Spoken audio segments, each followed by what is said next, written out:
Jean Hegarty, and I am this older sister, the eldest of a family of 5.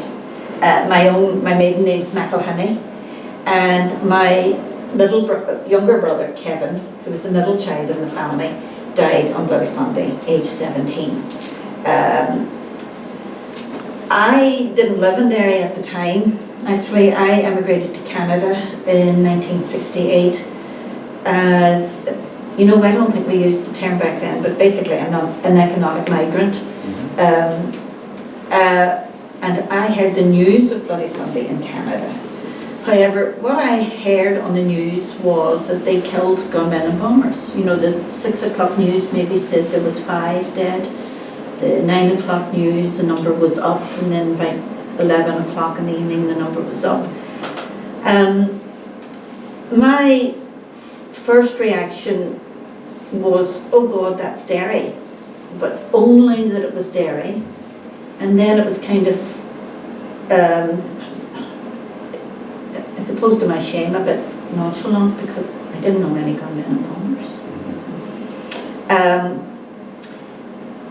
There was a good sized Derry community in Toronto, so there was phone calls back and forth, but everybody was not relaxed, but nobody was super excited or anything. I mean, it was a terrible atrocity, but nobody knew anybody, and nobody was getting any news from home anyway. So, I went to bed and slept well, unconcerned, and then very early in the morning, about 6 o'clock in the morning, I had a phone call, and for you guys it's a little different, but when you're in Canada or North America and your family's all here, if the phone rings either late at night or early in the morning, you immediately think. It was my aunt. She never phoned me. And anyways, for some reason, I have absolutely no idea. She said, Jean, I have some really bad news. And I said, it's Kevin. I don't know why, Now, my other brother wasn't in Derry. He was living in England. So anyways, and that was the news. And I can't tell you the confusion that was going on in my head, because it was Kevin, and he was 14 when I left home, and he was a gunman and a bomber. I just couldn't reconcile this. And my trip home, well, first of all, the reason they didn't phone me Sunday night was my husband and I bought our first house in December of 71, and when I was talking to my mother at Christmas, my parents didn't have a phone in the house, and they would have gone to neighbours for me to phone at Christmas. When I was talking to my mother at Christmas, of course, I was crying poverty. Every cent I had got on a down payment, and I didn't know when I was ever going to be home and all this. So my mother kept telling them not to phone me because I couldn't afford to come home. Thankfully, I worked for a German company who did freight forwarding, but we also had a travel agency. So when I called work in the morning, when I talked to them, I didn't tell them I was coming home because I really thought I couldn't. Anyways, when I called work to say what was going on, my boss just said, come down to the office, pick up a ticket, and we'll sort the whole thing out later. So that was the only way I was able to travel home. The whole flight home was like a blur. And I'm still, back in those days, you believed the newspapers. You believed what you heard on the television. You never for a minute doubted that what you were hearing on television was not the truth, or that there was a spin put on it. Coming through, I had to change planes in Glasgow, and coming through the airport, there was all these pictures, and there was a picture of Kevin with on all of these newspapers. And that was a bit traumatic. Anyways, I got home, and the whole funeral thing is a bit of a blur for me. And I went back to Canada, and to my shame now, it's not something I continually beat myself up about, but I never really appreciated the trauma for my parents and my other 2 sisters who were remaining at home. I really didn't, and I should have, because I had a 3-year-old child. something should have clicked in there about what it would be, but I didn't. I always phoned my mum on Kevin's birthday and always phoned on the anniversary and all that kind of stuff. But the family never talked about Kevin. You know, when I would come home on holidays, as much as my mother ever said to me when I'd be here on holidays was, the day before I was leaving, have you been up to the cemetery? You know, it wasn't a subject that we talked about a lot. Anyways, I suppose my awakening about things political and stuff like that was Canadian forces were in Somalia in I think in the late 80s. They came back as superheroes, absolute superheroes, but about 3 or 4 years later, it started coming out that they were absolute bastards. Well, I suppose not all of them, but some of them. So some of the atrocities that the Canadian troops did when they were away started coming out. And there was this realization, things are not always, that was the first time that, for me, that I began to doubt things that you hear and read, see and read. Anyways, then we returned here in 1995, and the Bloody Sunday Justice campaign had started in the very early, probably about 1990. And John Kelly, who works here, would have been very instrumental in that. And they'd achieved a good deal. So I started going to meetings and became involved. And part of that was, on the ground, I never knew where Kevin died. He died in the Bogside, but I never knew where he died. Physically on his body, I never knew where the bullet wound was.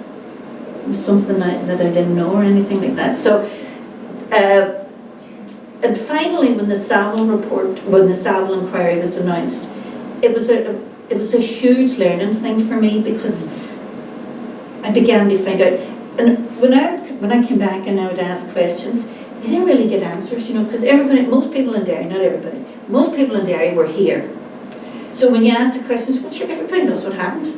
That was the stock answer that I got. Sure, everybody knows what happened. I don't know what happened. But anyways, so working for the Bloody Sunday Trust, I was able to, because the inquiry was taking place in the Guildhall, and we actually had a live feed in this building. So I could actually work and hear all the evidence and that. And for me, that was a big thing, because it was a big learning experience. Physically, they found out that he died trying to get to the door of the flats, that he was shot in the buttocks and came right up through his body. So there was absolutely no doubt that he was crawling away from the soldier who killed him, posing no threat again, like is the case for most of them. So that's my story. The day that we got the report, for me, was a great day. I don't particularly care, well, that's not true. If there's evidence, I think the evidence should be followed. It shouldn't be ignored. It was ignored at the time. My problem with what's going on now, there's a murder inquiry going on now, is they didn't gather any evidence on the day. And I don't know what I feel about the soldier. The soldier, I sort of went through my life kind of thinking that the soldier who killed Kevin was anywhere from 18 to 35, and anywhere from shit scared to a psychopath. But how do you know? How do you know what you would do? So I don't have any huge desire for revenge on the soldier. Now, if you're talking to John, who's here, if you ever come back and you're talking to John, John's is different. He really feels the soldier had a choice and made his choice and that. So, my personal bugbear about Bloody Sunday would be a guy called he retired from the army a couple of years ago, General Sir Michael Jackson. He was an adjutant to Colonel Wolford on the day of Bloody Sunday. And he's the person who developed this, what has come to be known as the shot list, that said that they killed gunmen and bombers. So a soldier standing there with a gun killed Kevin, and I can't begin to imagine what was going through his head. Who knows, good, bad, or whatever. But Jackson very deliberately assassinated Kevin's character.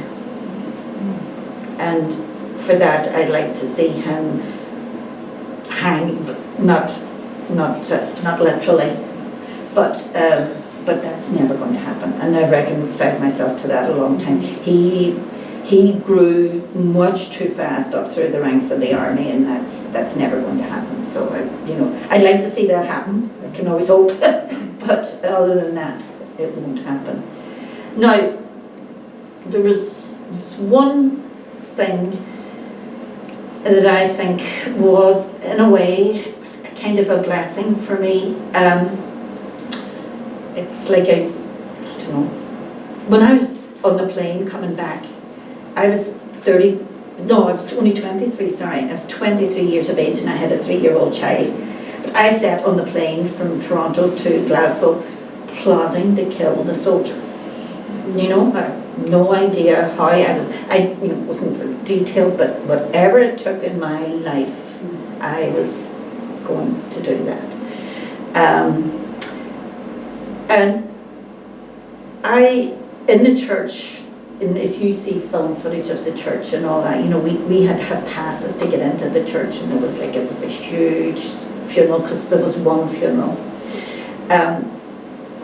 I'm the eldest child in the family, and I was at one end and my mother was at the other end, and my brothers and sisters were in between.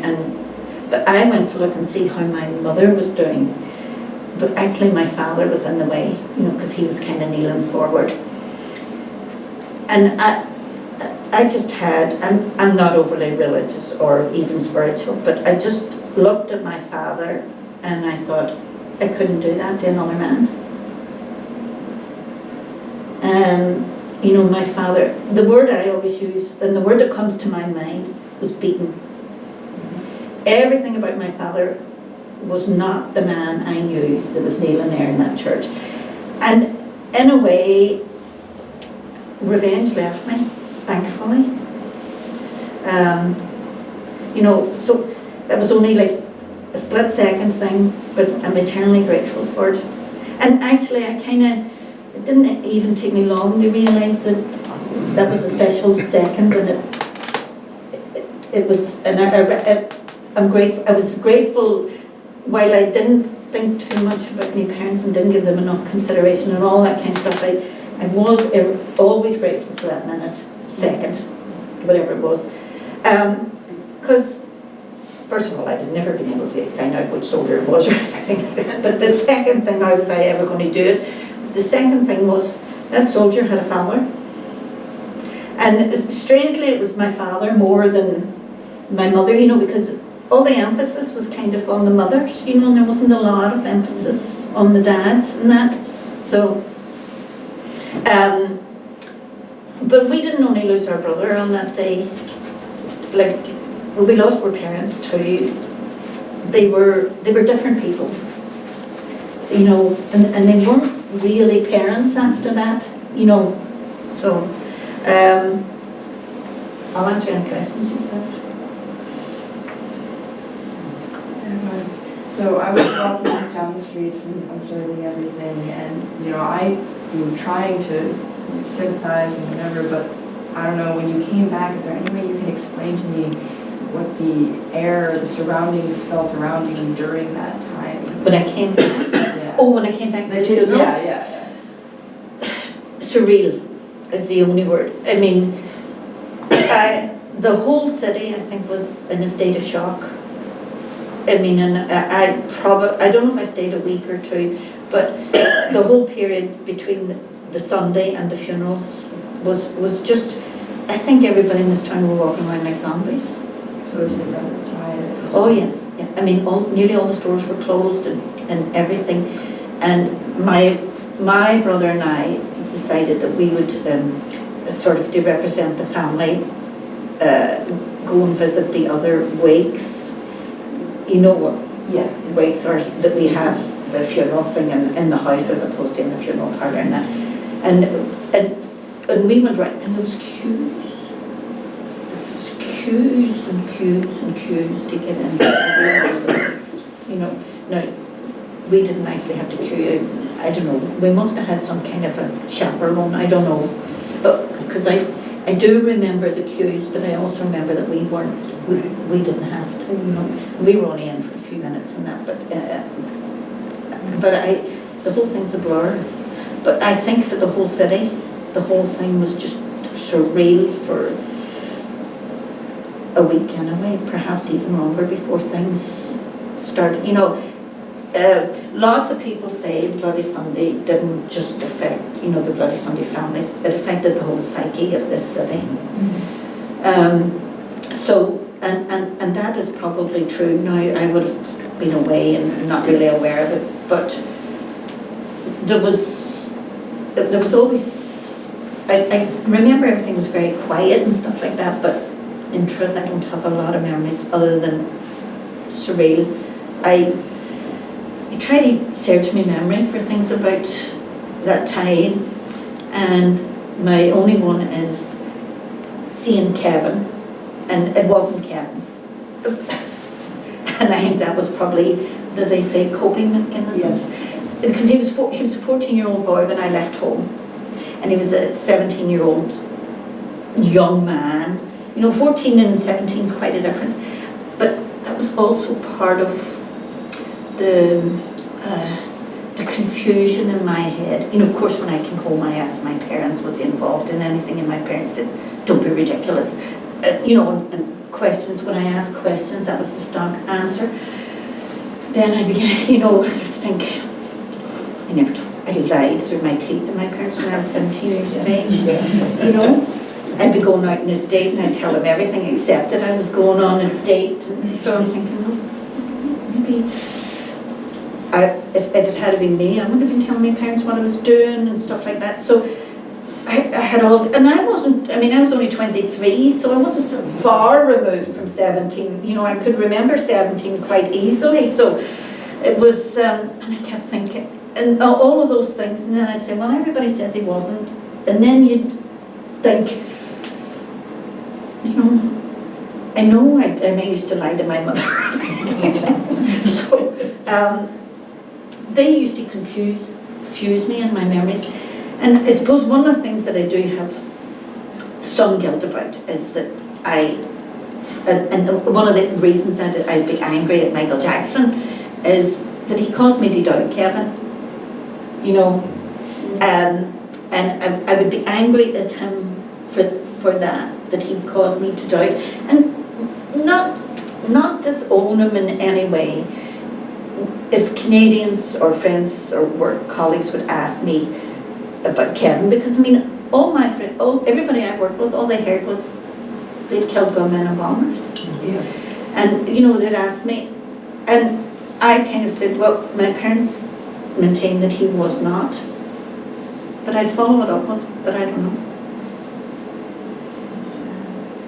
You know, so I'd be angry at the British government for that part of me that kind of disowned them for,